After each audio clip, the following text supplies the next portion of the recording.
যে ব্যক্তি আল্লাহ তাআলার প্রতি ঈমান আনবে, আল্লাহ রাসূলের প্রতি ঈমানের উপরে বিশ্বাস করবে এবং কোরআন অনুযায়ী জীবন যাপন করবে, তার রিজিকের কোনো কষ্ট অভাব হবে।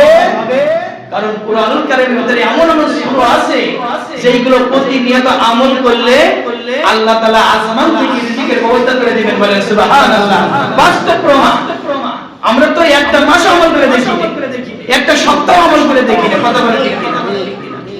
আপনি যখন বিপদে পড়বেন দুই রাকাত নামাজ পড়ুন, আগে আল্লাহ তাআলার কাছে বলুন, আল্লাহ এই বিপদে পড়েছি, আপনি এর থেকে রক্ষা করুন।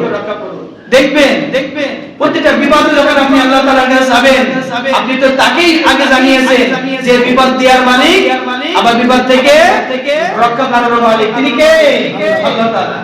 আপনি যদি ফজরের সময় ইয়াসিন সূরা পড়েন, জোহরের সময় সূরা ফাতিহা পড়েন, আসরের সময় সূরা নাবা পড়েন, মাগরিবের সময় সূরা ওয়াকিয়া পড়েন, ইশার নামাজে সূরা মুলুক পড়েন, এই পাঁচ ওয়াক্ত নামাজে যদি আপনি পাঁচটা সূরা পড়েন, আমি লিখে দিলাম আল্লাহর কসম, আল্লাহর কসম, আপনার অসুস্থতা, আপনার রিজিকের সমস্যা, আপনার বিপদ আপদ কোনো কিছু স্পর্শ করবে না। বলেন সুবহানাল্লাহ।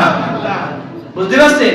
আপনি আমলটা করে দেখেন, এক মাস, এক সপ্তাহ, এক বছর এভাবে করে দেখেন না, আপনার রিজিকের সমস্যা, আপনি দায়িত্বে ভাত খাবেন, তারপর মনে হবে শান্তি, আপনি পান্তাভাত খাবেন, তারপর মনে হবে আপনি ভালো আছেন, ভালো পুরো থেকে। কারণ টাকা পয়সা থাকলে শান্তি থাকে না, আর যদি সঠিক পথে থাকা হয়, অর্থ করে না থাকলেও শান্তি যিনি দেন তিনি কে? আল্লাহ রাব্বুল আলামিন।